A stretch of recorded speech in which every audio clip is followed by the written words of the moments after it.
ಪೂಜ್ಯರಲ್ಲಿ, ಶಿರಾಳಕೊಪ್ಪದ ಮತ್ತು ಆಸಂಗಿ ಪೂಜ್ಯರಲ್ಲಿ, ಬೀಳಿಗಿ ದೇವರಲ್ಲಿ, ಇನ್ನೋರ್ವ ಅಮ್ಮ ಅವರಲ್ಲಿ ಮತ್ತು ಈ ದೇವಸ್ಥಾನಕ್ಕೆ, ಈ ಕಾರ್ಯಕ್ರಮಕ್ಕೆ ಕಾರಣಕರ್ತರಾಗಿರುವಂತಹ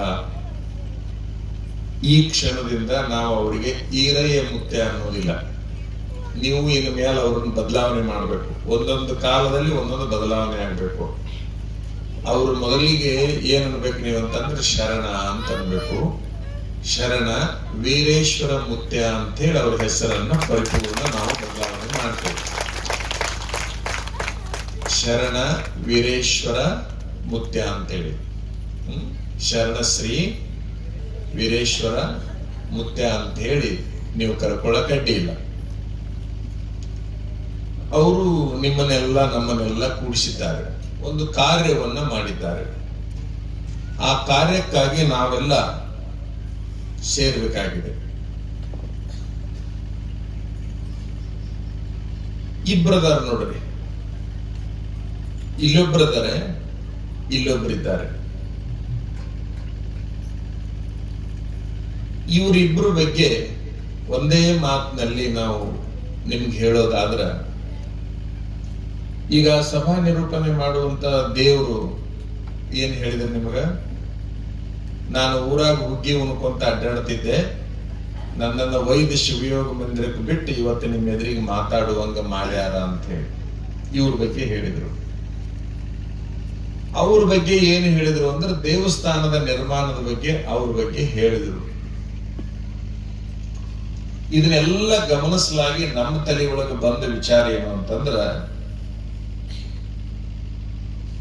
ಶರಣ ವೀರೇಶ್ವರ ಮುತ್ಯ ಭವಿಷ್ಯ ಹೇಳ್ತಾನ, ಪ್ರಭುಕುಮಾರ ಪಟ್ಟಾಧ್ಯಕ್ಷರು ಭವಿಷ್ಯವನ್ನ ರೂಪಿಸ್ತಾರ ಅನ್ನುವಂತಹದ್ದನ್ನ ಈ ಸಂದರ್ಭದಲ್ಲಿ ನಾವು ಹೇಳ್ಬೇಕಾಗಿದೆ.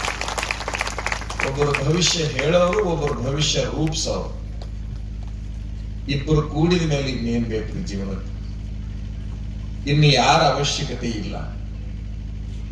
ಅವ್ರು ಒಬ್ಬರದ ಭವಿಷ್ಯವನ್ನ ರೂಪಿಸಿಲ್ಲ ಇವರು, ಅಂತವ್ರನ್ನ ಎಷ್ಟೋ ಮಂದಿ ಮಾಡಿದ್ದಾರೆ. ಈ ಒಂದು ಖೋಖೋ ಆಟ ಅಂತ ಇರ್ತಿತ್ತಲ್ಲ, ಗೊತ್ತಲ್ಲ ನಿಮಗ? ಆ ಖೋಖೋ ಆಟದಲ್ಲಿ ನಾನು ಓಡೋದು ಮುಗೀತಂದ ಕೂಡಲೇ ಮುಂದೆ ಏನ್ ಮಾಡ್ತೀನಿ, ನಾನು ಆಟ ನಿಲ್ಲಿಸೋದಿಲ್ಲ. ಮುಂದೆ ಒಬ್ಬವನಿಗೆ ಮುಟ್ಟಿ ನಾ ಕುತ್ಕೊಂತೀನಿ, ಒಬ್ಬವನಿಗೆ ಮುಟ್ಟಿ ನಾ ಕುಂದಿರ್ತೀನಿ.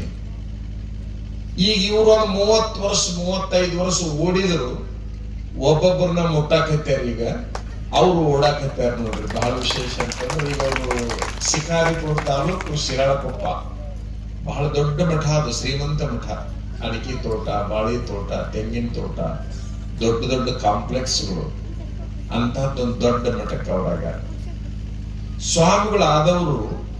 ಒಂಥರ ಇದು ಸ್ವಾಮಿಗಳ ಜೀವನ ಹೆಂಗಂದ್ರೆ ಖೋಖೋ ಆಟ ಇದ್ದಂಗ. ನಾನು ಓಡೋದು, ನನಗೆ ಸಾಕಾದ ಕೂಡಲೇ ಇನ್ನೊಬ್ಬರನ್ನು ಮುಟ್ಟಿ ನಾ ಕುತ್ಕೊಂಡು ಬಿಡೋದು, ಮುಂದೆ ಅವ್ರು ಓಡೋದು. ಹೀಗೆ ಸಾವಿರಾರು ವರ್ಷದಿಂದ ಓಡ್ಕೊಂತ ಬಂದೈತಿ. ಇಲ್ಲಿ ಒಂದು ದೇವಿಯ ಮೂರ್ತಿ ಸ್ಥಾಪನೆ ಆಗಿದೆ, ಒಂದು ವೀರಭದ್ರನ ಮೂರ್ತಿ ಸ್ಥಾಪನೆ ಆಗಿದೆ. ದೇವಿಗೆ ಸಾವಿರಾರು ಸಾವಿರಾರು ಹೆಸರುಗಳು. ಅದರ ಪೈಕಿ ಇದು ಒಂದು. ಎಷ್ಟೇ ಹೆಸರುಗಳು ಇರಲಿ, ಅವಳು ಮಾತ್ರ ಒಬ್ಳೆ. ನಿಮ್ಮ ಮನೆಯೊಳಗೆ ಒಂದು ಹುಡುಗಿ ಇರ್ತೈತಿ, ಒಂದು 8 ವರ್ಷ 10 ವರ್ಷದ ಹುಡುಗಿ ಅನ್ಕೊಳ್ರಿ. ಆ ಹುಡುಗಿಗೆ ನೀವೊಂದು ಹೆಸರು ಇಟ್ಟಿರ್ತೀರಿ. ಆ ಹೆಸರು ಪಾರ್ವತಿ ಅಂತ ಇಟ್ಕೊಂಡ್ಬಿಡೋಣ. ನೀವು ಹೆಸರಿಟ್ಟಿದ್ದು ಪಾರ್ವತಿ ಅಂತ ಇಟ್ಟರು ಕೂಡ ಎಲ್ಲರೂ ಆಕೆಗೆ ಪಾರ್ವತಿ ಅನ್ನೋದಿಲ್ಲ, ಹೆಸರುಗೊಂಡು ಯಾರೂ ಕರೆಯೋದಿಲ್ಲ, ಹೌದಲ್ಲ? ಯಾರೋ ಒಬ್ರು ಏ ಪಾರ್ವತಿ ಬಾಯಿಲಿ ಅಂತ, ಇನ್ನೊಬ್ರು ಯಾರೋ ಏ ಹುಡುಗಿ ಬಾಯಿ ಇಲ್ಲೇ ಅಂತಾರ, ಇನ್ನೊಬ್ರು ಯಾರೋ ಏ ತಂಗಿ ಬಾಯಿ ಇಲ್ಲೇ ಅಂತಾರ ಆಕಿಗೆ, ಹೌದಲ್ಲ? ಸ್ವಲ್ಪ ದಪ್ಪಿತ್ತು ಅಂತಂದ್ರೆ ಏ ಡುಮ್ಮಿ ಬಾಯಿ ಇಲ್ಲೇ ಅಂತಾರ. ಹಿಂಗೂ ಅನ್ನೋರು ನಾನು ಕೇಳಿದ್ದೀನಿ. ಒಂದೊಂದು ಹೆಣ್ಣು ಏ ಡುಮ್ಮಿ ಅಂದ್ರೂ ಓಡಿ ಬರ್ತೈತಿ, ಏ ತಂಗಿ ಬಾಯಿ ಇಲ್ಲ ಅಂದ್ರೂ ಓಡಿ ಬರ್ತೈತಿ, ಏ ಪಾರ್ವತಿ ಬಾಯಿ ಇಲ್ಲಿ ಅಂದ್ರೂ ಓಡಿ ಬರ್ತೈತಿ. ಜರ್ ಆ ಹುಡುಗಿ ಸ್ವಾದರ ಮಾವಿದ್ನಂದ್ರ ಆ ಮಗ ಏನೋ ಅನ್ನೋದಿಲ್ಲ, ಏ ಪಾರಿ ಬಾಯಿ ಇಲ್ಲ ಅಂತ ನಾವು. ನೀ ಪಾರ್ಯರ ಅನ್ನೋ, ಪಾರ್ವತಿಯರ ಅನ್ನೋ, ಡುಮ್ಯರ ಅನ್ನೋ, ಏನರ ಅನ್ನೋ, ಆದ್ರ ಹಡದ ತಂದೆ ಮಾತ್ರ ಯವ್ವ ಬಾಯಿ ಇಲ್ಲ ಅಂತ ನಾವು. ಆ ಕೂಸಿನ ತಂದಿರ್ತಾನಲ್ಲ ಅವ ಮಾತ್ರ ಯವ್ವ ಬಾಯಿ ಇಲ್ಲ ಅಂತಾನ. ಇವರು ಎಷ್ಟೇ ಮಂದಿ ಎಷ್ಟೇ ರೀತಿಯಿಂದ ಕರೆದ್ರು ಕೂಡ ಆ ಹುಡುಗಿ ಸ್ಪಂದಿಸ್ತದ. ನಿಮಗಿದೆಲ್ಲ ಗೊತ್ತು. ಹಾಗೆ ನಿಮ್ಮ ಮನೆಯೊಳಗಿನ ಒಂದು ಹುಡುಗಿ ಯಾರು ಯಾವುದೇ ರೀತಿಯಿಂದ ಕರೆದ್ರು ಕೂಡ ಅವ್ರು ಯಾವ ರೀತಿ ಕರೆದಾರ ಅಂತ ಬೇಸರ ಮಾಡ್ಕೊಳ್ಳಾರ್ದಂಗ ಕರೆದಿದ್ದಕ್ಕಾಗಿ ಬರ್ತಾಳಲ್ಲ. ಹಂಗ ಇರುವ ಒಬ್ಬ ದೇವಿ ಎಷ್ಟೋ ಹೆಸರುಗಳಿಂದ ಯಾವ ರೀತಿಯಿಂದ ಕರೆದ್ರು ಕೂಡ ಆಕಿ ಬರ್ತಾಳೆ. ವೀರೇಶ್ವರ ಶರಣರು ಹೆಂಗ ಕರೆದಾರಪ್ಪ ಅಂದ್ರೆ ಚಂದ್ರಮ್ಮ ಬಾ ಅಂತ ಹೇಳಿ ಕರೆದಾರ, ಬಂದಾಳಾಕಿ ಅಂತಕ್ಕಂಥದ್ದನ್ನ ಈ ಸಂದರ್ಭದಲ್ಲಿ ಹೇಳ್ಬೇಕಾಗಿದೆ. ವೀರಭದ್ರ ದೇವರ ಬಗ್ಗೆ ಗುರುಗಳು ನಿಮಗ ಆತನ ಜನನ ಹೇಗಾಯ್ತು ಅಂತಕ್ಕಂಥದ್ದನ್ನ ಒಂದು ಸ್ವಲ್ಪ ಹೇಳಿ ಒಂದು ಸ್ವಲ್ಪ ನಮಗ್ ಬಿಟ್ಟಾರ ಅವರು. ಈ ಹೆಂಗಾಯ್ತು? ಪಾರ್ವತಿ ವಯಸ್ಸಿಗೆ ಬಂದಿದ್ಲು. ಪುರಾಣಗಳ ಪ್ರಕಾರ ಪಾರ್ವತಿ ವಯಸ್ಸಿಗೆ ಬಂದಿದ್ಲು ಅಂದ್ರೆ ಮದುವೆ ವಯಸ್ಸು. ಮದುವೆ ವಯಸ್ಸಿಗೆ ಬಂದಾಗ ಅವರ ಅಪ್ಪ ಆಕೆನ್ನ ಯಾರಿಗೆ ಮದುವೆ ಮಾಡ್ಬೇಕಂತ ಮಾಡಿದ್ದ ಅಂತಂದ್ರ ವಿಷ್ಣುವಿಗೆ ಕೊಟ್ಟು ಮದುವೆ ಮಾಡ್ಬೇಕಂತ ಮಾಡಿದ್ದ ವಿಷ್ಣು. ಆದ್ರ ಅಪ್ಪನ ಮನಸ್ಸು ವಿಷ್ಣುವಿನ ಮೇಲೆ, ಮಾಡಿಕೊಳ್ಳುವ ಆಕೆ ಮನಸ್ಸು ಶಿವನ ಮೇಲೆ, ಪರಮಾತ್ಮನ ಮೇಲೆ ಆಕೆಗೆ ಮನಸ್ಸಿತ್ತು. ವಿಚಾರ ಮಾಡ್ರಿ ನೀವು, ಬಹಳ ಮಜಾ ಐತಿ. ಅಪ್ಪ ಒಂದ್ ಕಡೆ ಕೊಡ್ಬೇಕಂತಾನ, ಮಗಳು ಇನ್ನೊಂದು ಕಡೆಗೆ ಮಾಡ್ಕೋಬೇಕಂತಾಳ. ವಿಷ್ಣು ಆದ್ರ ಬಹಳ ದೊಡ್ಡ ಶ್ರೀಮಂತ. ಅವನ ಬಟ್ಟಿ ನೋಡು, ಅವನ ಆಭರಣ ನೋಡು, ಅದರ ವೈಭವ ನೋಡು. ವಿಷ್ಣು ಅಂದ್ರೆ ವೈಭವ. ಹಂಗಾಗಿ ನೀನು ವಿಷ್ಣುವಿನ ಮದುವೆ ಆಗಬೇಕು ಅಂತ ಹೇಳೋದ್ರ ಜೊತೆಗೆ ಅವನ್ ಏನು ಶಿವನ ಮದುವೆ ಆಗ್ತೀವಿ, ಸುಡುಗಾಡದಾಗ ಇರ್ತೈತಿ, ಮೈ ತುಂಬಾ ಬೂದಿ ಬಡ್ಕೊಂತೈತಿ, ಹುಲಿ ಚರ್ಮ ಹಾಕೊಂತೈತಿ, ಹಿಂಗ ಒಂಥರ ಕ್ರಿಟಿಸೈಸ್ ಮಾಡೋದಂತಾರ. ಅಂದ್ರ ಆಕೆನ ಮನಸ್ಸು ಬದಲಾವಣೆ ಆಗಿರ್ಬೇಕು. ಆ ರೀತಿ ಎಲ್ಲ ಅಂತವನ್ನ ಹೆಂಗ್ ಮದುವೆ ಹಾಕಿ ನೀನು ಬೇಡ ಅಂತ ಹೇಳಿ ತಿಳಿಸಿ ಹೇಳ್ತಾನ. ಅವನ ಹೆಸರು ದಕ್ಷ ಬ್ರಹ್ಮ. ಆತನ ಹೆಸರು, ತಂದೆ ಹೆಸರು ದಕ್ಷ ಬ್ರಹ್ಮ. ಎಷ್ಟು ತಿಳಿಸಿ ಹೇಳಿದ್ರು ಕೂಡ ತಂದೆ ಹೇಳಿದ್ದನ್ನ ಮದುವೆ ಆಗ್ಲಿಲ್ಲ ಆಕೆ. ತಾ ಮನಸ್ಸು ಮಾಡಿದ್ದನ್ನೇ ಮದುವೆ ಆದ್ಲು. ಶಿವನನ್ನ ಹೋಗಿ ಕೈ ಹಿಡಿದು ಮದುವೆ ಆದ್ಲು.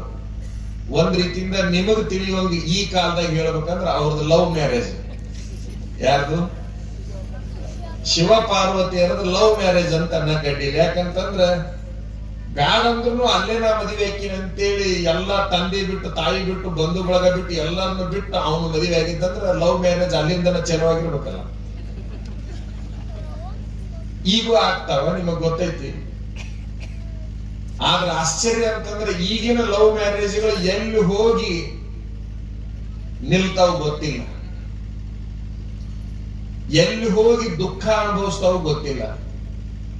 ಆದ್ರೆ ಅವರಿಬ್ಬರು ಲವ್ ಮ್ಯಾರೇಜ್ ಏನ್ ಮಾಡಿತ್ತು ಅಂದ್ರೆ ಈ ಜಗತ್ತಿನ ಸೃಷ್ಟಿಗೆ ಕಾರಣ ಆಯ್ತು. ಅವ್ರ ಲವ್, ಅವ್ರ ಪ್ರೀತಿ ಈ ಜಗತ್ತಿನ ಸೃಷ್ಟಿಗೆ ಕಾರಣ ಆಯ್ತು. ಆಯ್ತು, ಮದುವೆ ಆಯ್ತು, ಹೆಂಗರಾಗಲಿ ಮದುವೆ ಆಯ್ತು. ಮದುವೆ ಆದ ನಂತರದಲ್ಲಿ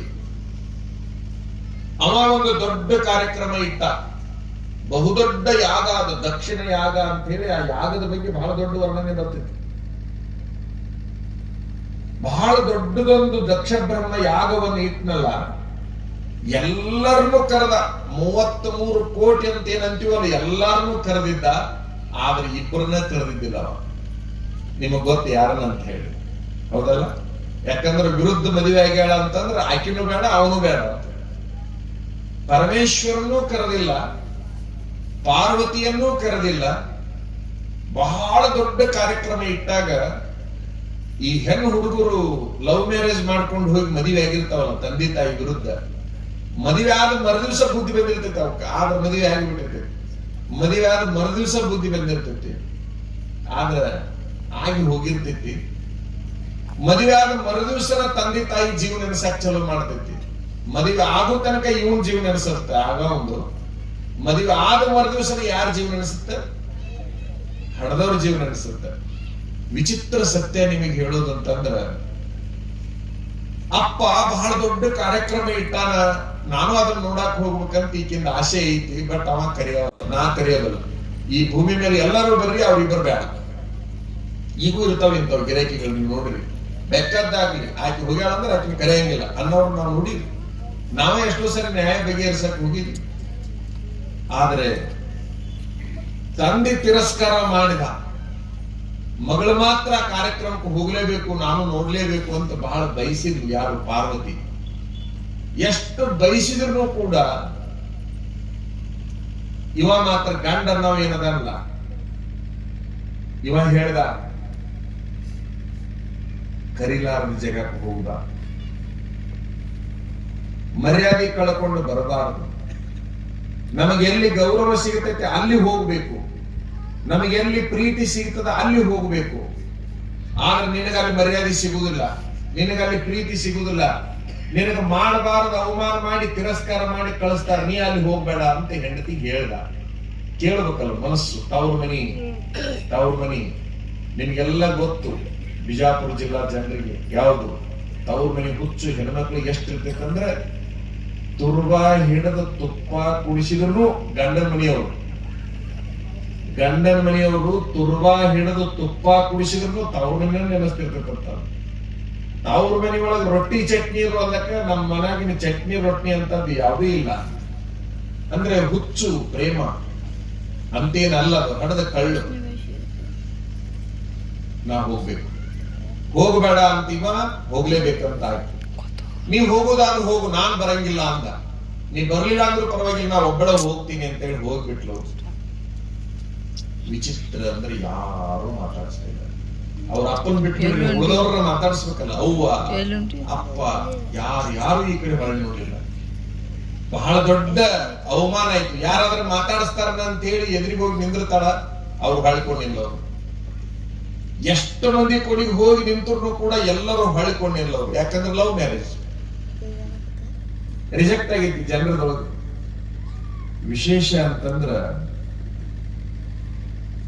ನಿಮಗೆ ಹೇಳೋದಾದ್ರ, ಎಲ್ಲರೂ ಅವಮಾನ ಮಾಡಿದಾಗ, ಯಾರೂ ಮಾತಾಡಿಸದೇ ಇದ್ದಾಗ, ಉಣ್ಣನ್ನೋರಿಲ್ಲ, ಕುಂದ್ರನ್ನೋರಿಲ್ಲ, ನೀರ್ ಕುಡಿ ಅನ್ನೋರಿಲ್ಲ, ಎಷ್ಟು ತಡ್ಕೊಳ್ತೈತಿ ಹೇಳಿದ್ರೆ. ಅವಮಾನವನ್ನ ಬಹಳ ತಡ್ಕೊಳ್ಲಿಕ್ಕೆ ಆಗುದಿಲ್ಲ. ಖುಷಿಯನ್ನ ಬಹಳ ತಡ್ಕೋಬಹುದು ನಾವು, ಅವಮಾನವನ್ನ ಬಹಳ ತಡ್ಕೊಳ್ಲಿಕ್ಕೆ ಆಗೋದಿಲ್ಲ. ಆ ಕೂಡ್ಲೆ ಬಹಳ ನೊಂದ ಮನಸ್ಸಿನಿಂದ ಎಲ್ಲ ಕಾರ್ಯಕ್ರಮ ಬಿಟ್ಟು ಹಾಕಿ ಹತ್ಕೊಂತ ಬಂದ್ಲವ್ರಿ. ಮತ್ತು ಎಲ್ಲಿಗೆ ಬಂದ್ಲ ಹತ್ಕೊಂತ? ಯಾರನ್ನ ಕೈ ಹಿಡಿದಿದ್ದಲ್ಲ ಪರಮಾತ್ಮನ, ಅಲ್ಲೇ ಬಂದು ಶಿವನ ಹತ್ರ ಬಂದು, ಪರಮೇಶ್ವರನ ಹತ್ರ ಬಂದು, ನನಗೆ ಹಿಂಗ ಅವಮಾನ ಆಯ್ತು, ನನಗೆ ಹಂಗ ಅವಮಾನ ಆಯ್ತು, ನಾನಾ ತರದ ಅವಮಾನದ ಪ್ರಸಂಗಗಳನ್ನು ಹೇಳ್ತಿರ್ಬೇಕಾದ್ರೆ ಹೆಂಡತಿಗೆ ಆಗಿರುವಂತ ಅವಮಾನ ಅವನಿಗೆ ಎಷ್ಟು ಸಂಕಟ ಆಗಕತ್ತಿತ್ತು ಅದನ್ನೆಲ್ಲ ಕೇಳಿ ಅಂದ್ರೆ, ನಾ ಬ್ಯಾಡಂದ್ರೂ ಹೋದಿ ನೀನು ಅಂತೇಳಿ ಸಿಟ್ಟಿಗೆದ್ದ.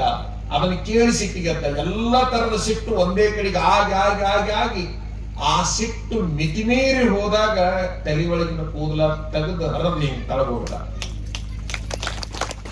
ಕೆಲವು ಸಾರಿ ಮನುಷ್ಯನಿಗೆ ಸಿಟ್ಟು ಬಂದಾಗ ಏನ್ ಮಾಡ್ತಾನೆ ಹೇಳಕ್ ಆಗುದಿಲ್ಲ. ನೀವು ಕೆಲವು ಜನ ಅಂಗಿ ಹರ್ಕೊಂತೀರಿ, ಅವ ಕೂದಲ ಹರ್ಕೊಂಡ. ಸಿಟ್ಟು ಬಂದಾಗ ಯಾರ್ಯಾರು ಏನೇನೋ ಮಾಡ್ತೀರಿ. ಕೆಲವು ಮಂದಿ ಮೊಬೈಲ್ ಮೇಲೆ ಮುಗಿತೀರಿ, ಕೆಲವು ಮಂದಿ ಕನ್ನಡಿ ಹೊಡಿತೀರಿ, ಕೆಲವು ಮಂದಿ ಬಾಂಡೆ ಸಾಮಾನು ಒಗಿತೀರಿ, ಏನೇನೋ ಮಾಡ್ತೀರಿ ಒಟ್ಟ. ಆದ್ರೆ ಇವ ಮಾತ್ರ ಏನ್ ಮಾಡ್ದ, ಸಿಟ್ಟು ತಡ್ಕೊಳಕ್ ಆಗ್ಲಾರ್ದ ಹಿಂಗ್ ಕೂದಲ ತೆಗೆದು ಹರಿದು ತಳಗ್ ಹೋಗುದ.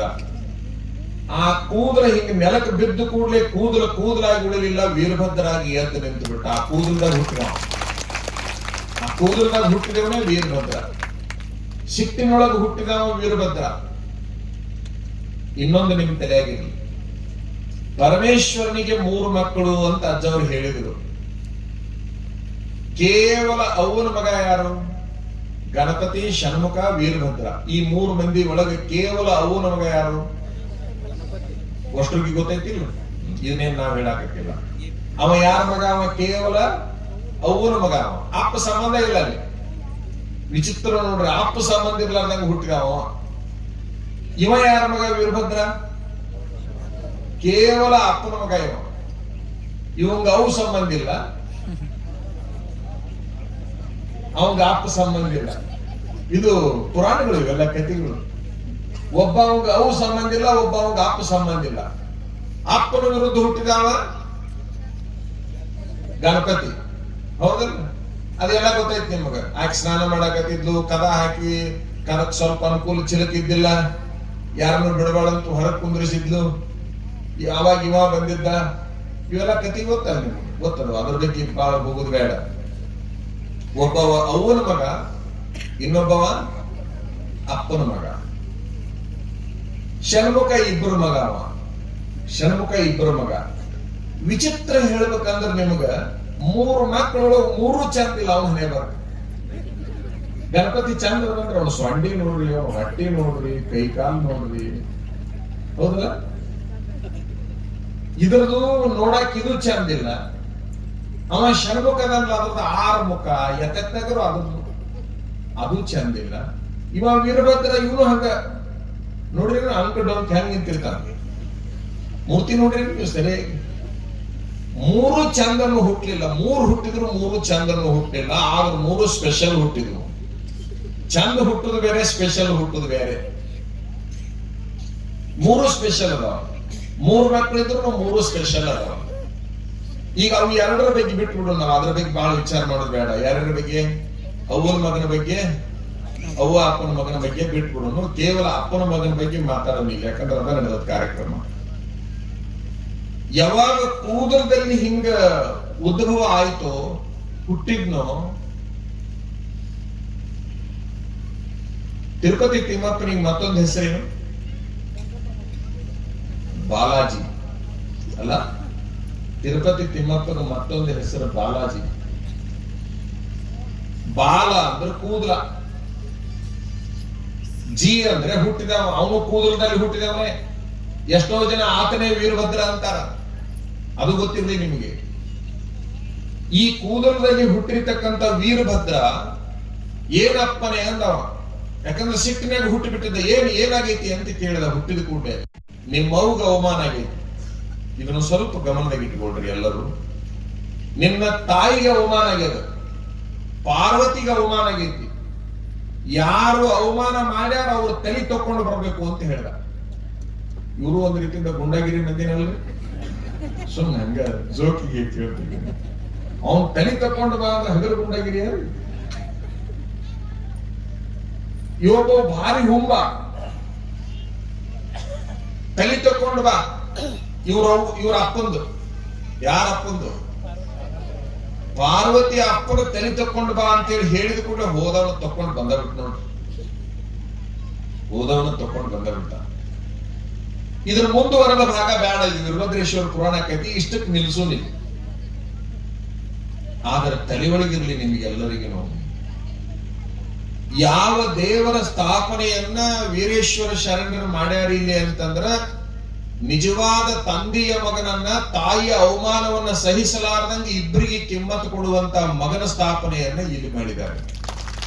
ತಂದೆಯ ಆಜ್ಞೆಯನ್ನ ಪಾಲಿಸುವಂತಹ, ತಾಯಿಯ ಗೌರವವನ್ನು ಕಾಪಾಡುವಂತ ಮಗನ ಸ್ಥಾಪನೆ ಇಲ್ಲಿ ಆಗಿದೆ. ಗಮನದಲ್ಲಿಡುವುದಕ್ಕೆ ಈ ಮಾತ ಇಷ್ಟೊತ್ತಿನ ತನಕ ಬಿಟ್ಟುಬಿಡಿದ್ರು. ತಾಯಿಗೆ ಅವಮಾನವನ್ನ ಸಹಿಸಬಾರದು ಮಗ, ತಾಯಿಗಾಗುವ ಅವಮಾನವನ್ನ ಮಗ ಸಹಿಸಬಾರದು ಅಂತ ಇದರ ಅರ್ಥ.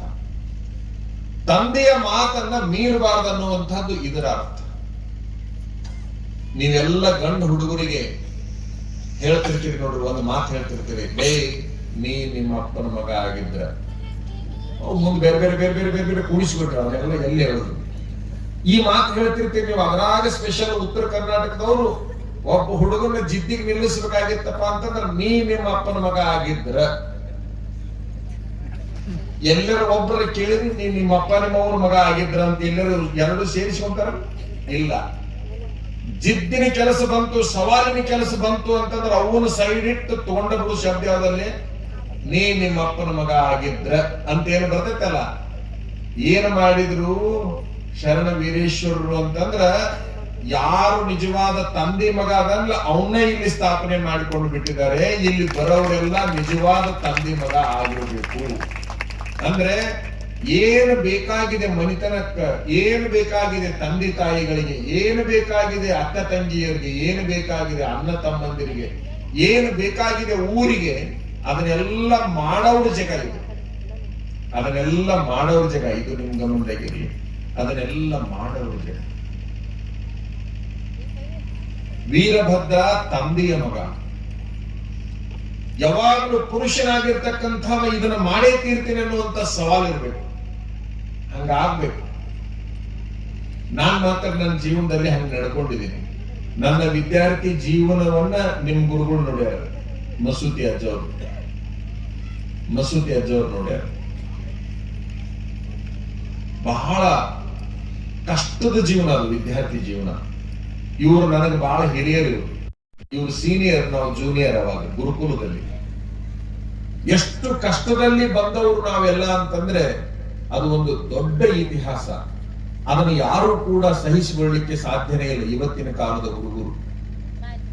ಆ ವಿಪರೀತ ಕಷ್ಟದಿಂದ ಬಂದ ಪರಿಣಾಮ ಇವತ್ತು ನಮ್ಮನ್ನ ರಾಜ್ಯಕ್ಕೆ ಪರಿಚಯ ಮಾಡಿಸೈತಿ ಅಂತಕ್ಕಂಥದ್ದು ನಿಮ್ ಗಮನದಾಗಿರ್ಲಿ. ಅಂದ್ರೆ ಒಬ್ಬ ಪುರುಷನಾಗಿರ್ತಕ್ಕಂಥ ಸರಳಾಗಿ ಬೆಳೆದು ಬೀಳಬಾರ್ದು. ಕಠಿಣ ಪ್ರಸಂಗಗಳಲ್ಲಿ ಪಾರಾಗ್ತಿರ್ಬೇಕವ. ಅವನೇ ಪುರುಷ, ಅವನೇ ಗಂಡಸು. ಕಠಿಣ ಪ್ರಸಂಗಗಳಲ್ಲಿ ಅವ ಹೊರಗೆ ಬರ್ತಿರ್ಬೇಕು. ಬರೇ ಸುಖ ಬೇಕು, ವೈಭವ ಬೇಕು, ಮೆತ್ತಗೆ ಇದ್ದಿದ್ದಷ್ಟ ಬೇಕು, ಹಂಗಂದ್ರೆ ಎಂದೂ ಕೂಡ ಪುರುಷ ಉದ್ಧಾರ ಆಗೋದಿಲ್ಲ, ಗಂಡಸು ಉದ್ಧಾರ ಆಗೋದಿಲ್ಲ. ಸವಾಲುಗಳಂತ ಏನದವ, ಆ ಸವಾಲುಗಳನ್ನ ಅವ ಮನುಷ್ಯ ಸ್ವೀಕಾರ ಮಾಡ್ಬೇಕು. ಅವ ನಿಜವಾದ ಗಂಡಸಾಗ್ತಾನೆ. ವೀರಭದ್ರ ಸವಾಲನ್ನ ಸ್ವೀಕಾರ ಮಾಡಿದ ಮಗ ಅವ. ಸವಾಲನ್ನ ಸ್ವೀಕಾರ ಮಾಡಿದ ಅವ. ಯಾವುದೇ ಇರಲಿಲ್ಲ, ಆ ಸವಾಲನ್ನ ಸ್ವೀಕಾರ ಮಾಡೋದು. ನೋಡಿ, ವಿಶೇಷ ಅಂತಂದ್ರ ಒಬ್ಬ ಮಾಸ್ತರ ಸ್ಕೂಲ್ನೊಳಗೆ ಪಾಠ ಮಾಡಾಕತ್ತಿದ್ದ. ಪರಿಶ್ರಮದಿಂದ ಮೇಲೆ ಬರಬೇಕು. ಆ ಪಾಠದ ಹೆಸರು ಏನದು? ಪರಿಶ್ರಮದಿಂದ, ಅಂದ್ರೆ ಕಷ್ಟಪಟ್ಟು ಬರಬೇಕು, ನಾವು ಮೇಲೆ ಬರಬೇಕು ಅಂತ ಒಂದು ಪಾಠ ಇತ್ತು. ಆ ಕಷ್ಟಪಟ್ಟು ಮೇಲೆ ಬರಬೇಕು ಅನ್ನೋದಕ್ಕ ಒಂದು ಉದಾಹರಣೆ ಕೊಡ್ಬೇಕಾಗಿತ್ತು ಎಲ್ಲ ಹುಡುಗರಿಗೆ. ನಿಮ್ಮ ಹಾಗೆ ಎಲ್ಲ ಹುಡುಗರು ಕುಂತ್ಕೊಂಡಿದ್ದು ಶಾಲೆಯೊಳಗ. ಒಂದು ಟೇಬಲ್ ಇತ್ತು. ಆ ಟೇಬಲ್ ಹತ್ರ 2 ರೇಷ್ಮೆ ಗೂಡನ್ನ ತರಿಸಿದವ. ರೇಷ್ಮೆ ಗೂಡು ಕಟ್ಟುತ್ತಲ್ಲ, ನಿಮ್ಗೆ ಗೊತ್ತಲ್ಲ. ಆ ರೇಷ್ಮೆಯ ಗೂಡನ್ನ ತರಿಸಿ 2 ಮೊಟ್ಟೆಗಳನ್ನ ಇಟ್ಟ. ರೇಷ್ಮೆ ಏನ್ ಮಾಡತ್ತ ಅಂತಂದ್ರೆ ಇಷ್ಟು ಟೈಮಿಗೆ ಹೊರಗೆ ಬರ್ತಿರ್ತೈತೆ ಅದು ಹುಳ. ಅದ್ರೊಳಗೆ ಒಂದು ಹುಳ ಇರ್ತೈತಿ. ಇಷ್ಟು ಟೈಮಿಗೆ ಅದು ಹೊರಗೆ ಬರ್ಬೇಕು. ಅಷ್ಟರೊಳಗೆ ಬಿಸಿನೀರಿಗೆ ಹಾಕಿದ್ರೆ ರೇಷ್ಮೆ ಆಕೈತಿ, ಎಳಿ ಆಕೈತಿ. ಅದು ದೊಡ್ಡದೊಂದು ಎಳಿ ಆಕೈತಿ. ಆ ಎಳಿ ಅಂದ್ರೆ ಒಳಗಿರೋ ಹುಳ ಹಿಂಗೆ ಕಟ್ ಮಾಡಿ ಹೊರಗೆ ಬಂತು ಅಂತಂದ್ರೆ ಮುಗಿತಂಗಿ, ಅದು ಉಪಯೋಗಕ್ಕೆ ಬರೋದಿಲ್ಲ. ಒಂದು ಹುಳ ಹಿಂಗ ಕೊರ್ಕೊಂಡು ಹೊರಗೆ ಬರ್ತಾ ಇತ್ತು. ಬಹಳ ಕಷ್ಟ ಪಡ್ತಾ ಇತ್ತು. ನಿಮ್ಗೆ ಗೊತ್ತಲ್ಲ, ಹಿಂಗ ಕೊರದು ಹೊರಗೆ ಬರ್ಬೇಕಾದ್ರೆ ಯಾರಿಗೆ ಸುಖ ಇರ್ತೈತೆ ಹೇಳಿ ನೋಡೋಣ. ಆ ಕೊರದು ಹೊರಗೆ ಬರ್ಬೇಕಾದ್ರೆ ಬಹಳ ಕಷ್ಟ ಪಡ್ತಾ ಇತ್ತು. ಆ ಸಂದರ್ಭದಲ್ಲಿ ಹುಡುಗರೆಲ್ಲ ಅಂತಾವ್ ಸರ್ಗೆ, ಸರ್ ಬಹಳ ಕಷ್ಟ ಪಡಾಕತ್ತೈತ್ರಿ ನೋಡ್ರಿ, ಅದನ್ನ ಹೊರಗೆ ಬರ್ಬೇಕಂತ ಉದ್ದಾಡ್ತಾ ಇದೆ, ಸ್ವಲ್ಪ ಹೆಲ್ಪ್ ಮಾಡ್ರಿ ಸರ್ ಅದಕ್ಕ ಅಂತ ಹೇಳಿ ಹುಡುಗರೆಲ್ಲ ಬೇಡಿಕೊಂಡು ಮಾಸ್ತರ್ಗೆ ಹೆಲ್ಪ್ ಮಾಡ್ಬೇಕಾ, ಮಾಡಬಾರದು ಅಂತ ಹೇಳಿದ ಮಾಸ್ತರ. ಅದು ಕಷ್ಟಪಟ್ಟು ಮ್ಯಾಲೆ ಬರ್ತಿರ್ಬೇಕಾದ್ರೆ ಹೆಲ್ಪ್ ಮಾಡಬಾರ್ದು ಅಂತ ಹೇಳಿದ. ಈಗ ನಿಮ್ ಬಗ್ಗೆ ಹೇಳಾಕತ್ತೀವಿ ನಾವು, ವೀರಭದ್ರನ ಬಗ್ಗೆ ಅಲ್ಲ. ನಿಮ್ಮನ್ನು ವೀರಭದ್ರನ ಮಾಡ್ಬೇಕಾಗಿತ್ತು ನಾವೀಗ, ನಿಮ್ಮನ್ನು ವೀರಭದ್ರನ ಮಾಡ್ಬೇಕಾಗಿತ್ತು. ಅದಕ್ಕೆ ಈ ಮಾತು ಹೇಳಾಕತ್ತೀವಿ. ಬಹಳ ತ್ರಾಸ ಮಾಡ್ಕೊಳಕತ್ತೈತಿ ಒಳಗಿನ ರೇಷ್ಮೆ ಹುಳ. ಅದು ಹೊರಗೆ ಬರ್ಬೇಕಾದ್ರೆ ಸ್ವಲ್ಪ ಹೆಲ್ಪ್ ಮಾಡ್ರಿ ಅಂತ ಹುಡುಗರು ಅಂದ ಕೂಡ್ಲೆ, ಮಾಡಬಾರದು ಅಂತ ಮಾಸ್ತರ್ ಹೇಳಿದ್ರು ಕೂಡ್ಲೆ, ಆ ತ್ರಾಸ ನಂಗೆ ನೋಡಕ್ ಆಗುದಿಲ್ಲ, ಅದ್ರ ಸಲುವಾಗಿ ನೀವು ಹೆಲ್ಪ್ ಮಾಡ್ಲೇಬೇಕು ಅಂತ ಹುಡುಗರೆಲ್ಲ ವಿನಂತಿ ಮಾಡಿಕೊಂಡು ಕೂಡಲೇ ಆಯ್ತು ಅಂತ ಹೇಳಿ ಮಾಸ್ತರ್ ಬ್ಲೇಡ್ ತಗೊಂಡು 4 ಕಡೆಗೆ ಹಿಂಗ ಕೊರದು, ಹಿಂಗ ಏನದು ಹಿಂಗ ಹೊರಗೆ ಕೊರ್ಕೊಂಡು ಹೊರಗೆ ಬರಾಕತ್ತಿತ್ತಲ್ಲ, ಅಲ್ಲಿ ಹಿಂಗ 4 ಕಡೆಗೆ ಹಿಂಗ ಕೊರದು ಬಿಟ್ರು. ಸುಲಭವಾಗಿ ಅದು ಹೊರಗೆ ಬಂದು ಬಿಡ್ತು. 1 ಫೂಟ್ 1.5 ಫೂಟ್ ಹಿಂಗ ಮ್ಯಾಲೆ ಹಾರಿ ತಳಗಬೇಕು. ಮತ್ತೊಮ್ಮೆ ಹಾರಬೇಕಂತೈತಿ, 1 ಫೂಟ್ ಹಾರಿತು. ಮತ್ತೊಮ್ಮೆ ಹಾರಬೇಕಂತೈತಿ, 1 ಗೇರ್ ಹಾರಿತು. ಮತ್ತೊಮ್ಮೆ ಹಾರಬೇಕಂತೈತಿ, 1 ಚೋಟ್ ಹಾರಿತು. ಮತ್ತೊಮ್ಮೆ ಹಾರಬೇಕಂತೈತಿ, 1 ಬೆರಳಿನಷ್ಟು ಹಾರಿತು. ಮತ್ತೊಮ್ಮೆ ಹಾರ್ಬೇಕಂತತಿ 1 ಇಂಚಿನಷ್ಟು ಹಾರಿತು. ಮತ್ತೊಮ್ಮೆ ಹಾರ್ಬೇಕಂದಾಗ ಹಾರ್ಲಾರ್ದಂಗ ಅಲ್ಲೇ ಬಿತ್ತು. ಮುಂದೆ ಹಾರಕ್ ಬರೋಲ್ಲ. ಈಗ ಅದು ಬದುಕಬೇಕಾದ್ರೆ ಏನ್ ಮಾಡ್ಬೇಕು ಹೇಳ್ರಿ ಏನ್ ಮಾಡ್ಬೇಕದು? ಹುಳ ಬದುಕಬೇಕಾದ್ರೆ ಹಾರ್ಬೇಕದು. ಹಾರಿದ್ರೆ ಮಾತ್ರ ಬದುಕುತ್ತೆ, ಅಲ್ಲಿ ಬಿದ್ದರೆ ಸಾಯ್ತಿತ್ತದು. ಆದ್ರೆ ಹಾರಕ್ ಆಗ್ತಾ ಇಲ್ಲ. ಮಾಸ್ತರ್ನ ಕಡೆಯಿಂದ ಅವನ್ನ ಹಾರ್ಸಕ್ ಆಗ್ತಾ ಇಲ್ಲ. ಹುಡುಗರಿಗೂ ಕೂಡ ಹಾರ್ಸಕ್ ಆಗ್ತಾ ಇಲ್ಲ. ಯಾವಾಗ ಅದು ಬಿದ್ದು ಒದ್ದಾಡ್ತಾ ಇತ್ತು, ಆ ಕೂಡಲೇ ಇನ್ನೊಂದರಾಗಿಂದ ಹೊರಗೆ ಬರಕತ್ತಿ. 2 ಮೊಟ್ಟೆಗಳನ್ನ ತೆಗೆದುಕೊಂಡಿದ್ದ. ಅದು ಅಷ್ಟೇ ಒದ್ದಾಡಕತ್ತಿತ್ತು. ಬಹಳ ವಿಮರ್ಶೆ ಬೇಡ. ಅದು ಅಷ್ಟೇ ಒದ್ದಾಡಕತ್ತಿತ್ತು. ಮಾಸ್ತರ್ ಹೇಳ್ದ, ನೀವ್ ಎಷ್ಟು ವಿನಂತಿ ಮಾಡಿಕೊಂಡ್ರು ನಾ ಮಾತ್ರ ಅದಕ್ಕೆ ಸಹಾಯ ಮಾಡೋದಿಲ್ಲ, ಅದು ಒದ್ದಾಡ್ಕೋತಾರ ಹೊರಗೆ ಬರ್ಲಿ ಅಂತ ಹೇಳಿ ಕೊನೆ ಕಾಲಕ್ಕೆ 2ನೇದಕ್ಕೆ ಸುಮ್ಮನೆ ಕೈ ಬಿಟ್ಬಿಟ್ಟ. ಅದರಾಗಿನ ಹುಳ ಕಷ್ಟ ಪಟ್ಟು ಮ್ಯಾಲ ಬಂತು. ಜಸ್ಟ್ ಹೊರಗೆ ಬರೋದು ಅಷ್ಟೇ ತಡ. ಎಷ್ಟರ ಮೆಟ್ಟಿಗೆ ಹಾರಿತು ಅಂತಂದ್ರೆ ಆಕಾಶದ ಎತ್ತರಕ್ಕೆ ಹಾರಿ ಹೋಗ್ಬಿಡ್ತದೆ. ಇವ್ರಿಗೆ ಕೈಗೆ ಸಿಗಲಿ. ಇವ್ರು ನೋಡುವಷ್ಟರಲ್ಲಿ ಬಹಳ ಎತ್ತರಕ್ಕೆ ಬೆಳೆದಿರ್ತಿತ್ತು. ಮಾಸ್ತರ್ ಹೇಳ್ತಾರ, ಇನ್ನೊಬ್ಬರ ಸಹಾಯದೊಂದಿಗೆ ಯಾರು ಬೆಳೆದು ಹೊರಗೆ ಬರ್ತಾರೋ ಅವ್ರ ಜೀವನ ಇಷ್ಟೇ. ಯಾರು ಸ್ವತಂತ್ರ ಕಷ್ಟಪಟ್ಟು ಹೊರಗೆ ಬರ್ತಾರೋ ಅವ್ರು ಇಷ್ಟು ಎತ್ತರಕ್ಕೆ ಹಾರ ಸಿಗಲಾರದಷ್ಟು ಮೆಟ್ಟಿಗೆ ಬೆಳೆಯಬಲ್ಲರು ಅಂತಕ್ಕಂಥ ಮಾತನ್ನ ಮಾಸ್ತರ ಹೇಳ್ತಾ. ಅಂದ್ರೆ ನಾವೆಲ್ಲ ವಿಚಾರ ಮಾಡ್ಬೇಕು. ನಾವು ಬಹಳ ದೊಡ್ಡ ವ್ಯಕ್ತಿಗಳಾಗಬೇಕಾಗಿದ್ರೆ ಮೊದಲನೇದಾಗಿ ಕಷ್ಟ ಪಡಬೇಕು. ಕಷ್ಟ ಪಡಲಾರದೆ ನಮ್ಮ ಬದುಕು ಎಂದೂ ಕೂಡ ಚಲೋ ಆಗ್ಲಿಕ್ಕೆ ಸಾಧ್ಯವೇ ಇಲ್ಲ. ಕಷ್ಟವಿರಲಾರದ ಬದುಕು ಎತ್ತರಕ್ಕೆ ಬೆಳೆಯಕ್ಕೆ ಆಗೋದೇನೇ ಇಲ್ಲ. ಒಬ್ಬ ಶಿಲ್ಪಿ ಮೂರ್ತಿಯನ್ನ ಮಾಡಬೇಕು ಅಂತ ಹೇಳಿ ಒಂದು ಉದ್ದದೊಂದು ಕಲ್ಲು ಬಂಡೆಯನ್ನ ತೆಗೆದುಕೊಂಡ. ಇಲ್ಲೇ ಐತಲ್ಲ ಈ ಟಿಪಾಯಿ ಹಿಂಗಿಂತ ತಿಳ್ಕೊಂಡ ಚೌಕದ ಕಲ್ಲು, ಅದನ್ನ ತಗೊಂಡ ಮೂರ್ತಿ ಮಾಡಬೇಕು ಅಂತ ಹೊಡೆಯಾಕತ್ತಿದ. 1 ದಿವಸ ಹೊಡೆದಿದ್ದ. ಸಾಧನಗಳು ಬೇಕಲ್ಲಿ. ಯಾವ್ಯಾವು? ಒಂದು ಮೂರ್ತಿ ಮಾಡ್ಬೇಕಾದ್ರೆ ಎಡಗೈಯಾಗ ಏನ್ ಬೇಕು ಹೇಳಿದ್ರೆ ಏನಾಗಲ್ಲ, ಉಳಿಬೇಕು. ಬಲಗೈಯಾಗ ಏನ್ ಬೇಕು? ಸುತ್ತಿಗೆ ಬೇಕು. ಎಡಗೈ ಅಂದ ಕಬ್ಬನದ್ದು ಇರ್ತದಲ್ಲ, ಬಲಗೈ ಅಂದ ಕಬ್ಬನದ್ದು ಇರ್ತದಲ್ಲ, ಉಕ್ಕಿಂದ ಇರ್ತಾವ ಕೆಲವು ಸಾರಿ. ಹೌದಾ? ಅಂದ್ರೆ ಕಬ್ಬಣದಕ್ಕಿಂತ ಗಟ್ಟಿ ಬೇಕಲ್ಲ ಅದು. ಹಂಗಾಗಿ ಉಕ್ಕಿನಿಂದ ಮಾಡಿರ್ತಕ್ಕಂಥವು ಇರ್ತಾವ. ನಿಮ್ಮ ಗಮನದಾಗಿರ್ಲಿ, ಮೂರ್ತಿಯನ್ನ ಮಾಡ್ಬೇಕಾದ್ರೆ ಅವ ಚಲೋ ಕಲ್ಲ ತೆಗೆದುಕೊಳ್ತಿರ್ತಾನ. ಯಾರು? ಶಿಲ್ಪಿ. ಯಾ ಕಲ್ಲು ಬೇಕು ಆ ಕಲ್ಲು ತೆಗೆದುಕೊಳ್ಳಕ್ ಸಾಧ್ಯನೇ ಇಲ್ಲ. ಅವ ಜಾತಿಯ ಕಲ್ಲುಗಳನ್ನೇ ತೆಗೆದುಕೊಳ್ತಿರ್ತಾನ. ಅಂದ್ರೆ ಒಳ್ಳೆ ಉತ್ತಮ ಕಲ್ಲನ್ನ ತೆಗೆದುಕೊಳ್ತಿರ್ತಾನ. ಆ ಕಲ್ಲು ತೆಗೆದುಕೊಂಡ ಅದು ಹಿಂಗ 3 ತುಂಡಾಗಿರ್ತವ್ರು ಒಂದ ಹೊಡೆತಕ್ಕನ. ಎಷ್ಟು ತುಂಡಾಗ್ತದ ಕಲ್ಲು? 1 ದಿವಸ ಅಷ್ಟೇ ಹೊಡೆದಿದ್ದವ 3 ತುಂಡಾಗಿ ಬಿತ್ತು. ಉಪಯೋಗ ಬರಲಿಲ್ಲ ಅಂತ ಕೈ ಬಿಟ್ಟ.